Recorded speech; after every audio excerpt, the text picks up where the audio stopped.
understood the market they were aiming at, and they went on to make a small fortune out of pubs and clubs. They are now seasoned entrepreneurs, all the more so because they know what it is to pick yourself up, dust yourself off, and plunge straight back into the saloon fight. In the first chapter of this book, I will help you decide if you have what it takes to be an entrepreneur.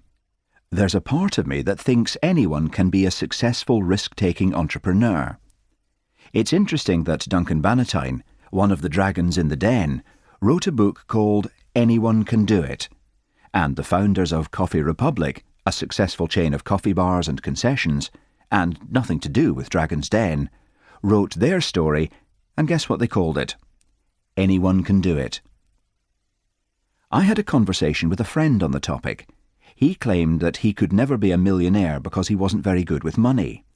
Now, I personally believe that you don't have to be a financial genius to make a million, but on the other hand, you do have to get the financial basics right.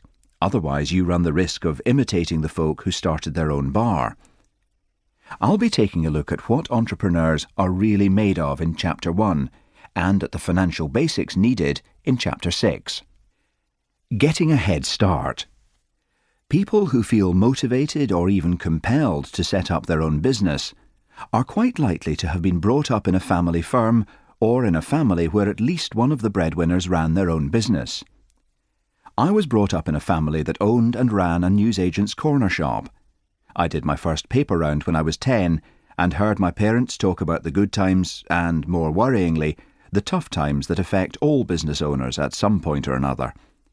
I learnt a lot from that experience.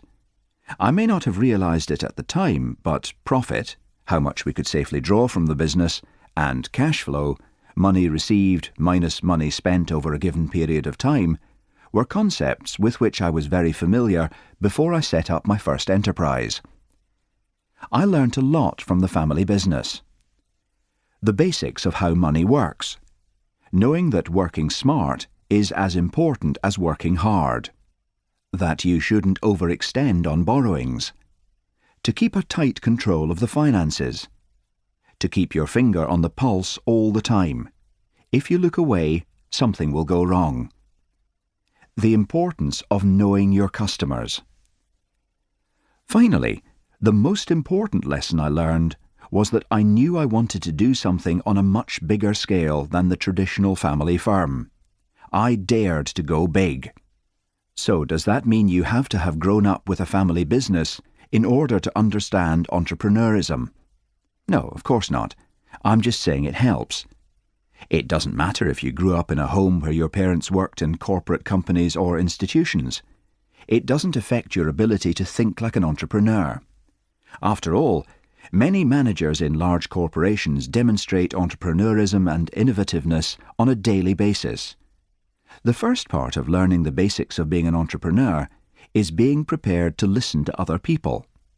Perhaps most importantly, you should talk to people running small businesses so as to get a handle on the mindset of the person running their own thing. There's no information or advice as fresh and useful as the opinion of someone whose livelihood depends on their daily business. It's not hard to come by that kind of wisdom either. People who run their own businesses love talking about them. They will all give you some information that's the same as everyone else, and some that is peculiar to what they are doing. So the next time you go into a restaurant and it's quiet, ask the owner how their business is doing, what's going well and what, if anything, is worrying them. Do the same in your local IT shop. Talk to social acquaintances and so on. You will be surprised at how much real practical information you can pick up. Anyone can do it. As an entrepreneur, I believe I have the ability to think outside the box, spotting, for example, opportunities that others don't. Perhaps, too, I take risks that no one else would even consider, and I instinctively get the benefit behind that basic business principle.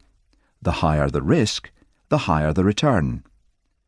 I also relish the sense of accomplishment and enjoy the financial rewards that come with success. Some people say that I was born to be a millionaire, and in some ways this may be true.